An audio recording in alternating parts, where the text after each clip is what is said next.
Hello everyone, welcome back to my channel.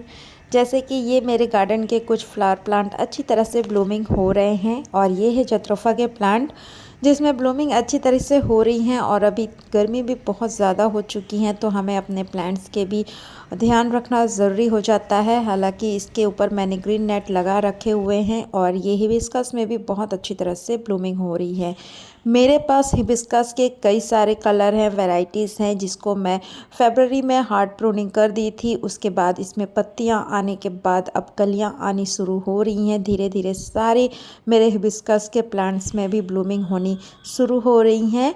और इन गर्मियों में हमें अपने प्लांट्स में वाटरिंग की और ज़्यादा तेज़ धूप से बचाने के लिए उसको ऐसी जगह रखें जहाँ पे उसे कम धूप मिले।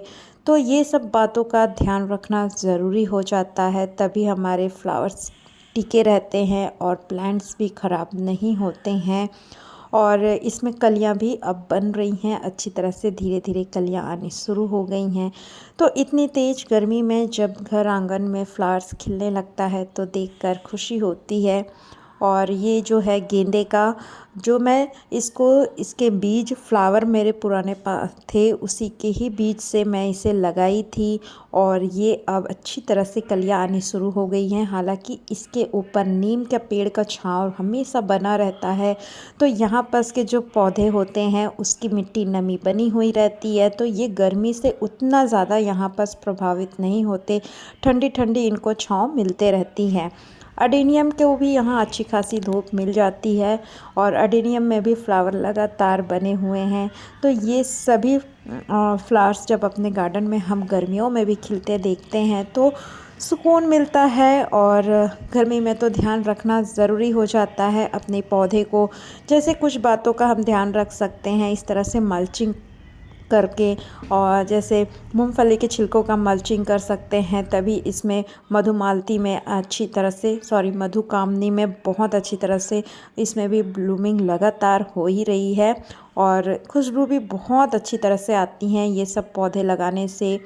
और इस तरह से हम लोग गत्ते के टुकड़े को मल्चिंग कर सकते हैं ताकि जब हम उसमें पानी डालते हैं तो वो भीगे हुए रहते हैं, तो पौधे को दिन भर हल्की हल्की नमी मिलती रहती है, जिससे पौधे के पत्ते मुरझाते नहीं हैं, फूल भी लंबे समय तक टिके रहते हैं। तो ये सब बातों का हमें ध्यान रखना होता है। और इस तरह से नारियल के जो छिलके हैं उसको भी हम गमले के साइड साइड में रख सकते हैं, जिससे ये पानी से भीगे हुए होंगे तो पौधे को नमी देते रहेंगे। मोगरे के पौधे में कलियां शुरू हो गई हैं। छोटे से ही पौधा है, इसमें एक बार पूरी फूल खिल चुके हैं और झड़ चुके हैं। उसके बाद इसमें फिर से नए कलियां आनी शुरू हो गई हैं और जब ये भी खिलते हैं तो बहुत सुंदर दिखते हैं मोगरे का पौधा। तो गर्मी में मोगरे का ज़रूर पौधा आप भी अपने गार्डन में लगा सकते हैं। और रोज़ में भी अच्छी सी फ्लावरिंग हो रही हैं और कलियां भी बन रही हैं। ज़्यादा तेज़ धूप पड़ने पर पौधे के फूल भी बहुत जल्दी मुरझा जाते हैं, तो फूल लंबे समय तक बने रहें इसलिए छाया वाली जगह पे रख दें। Bye bye.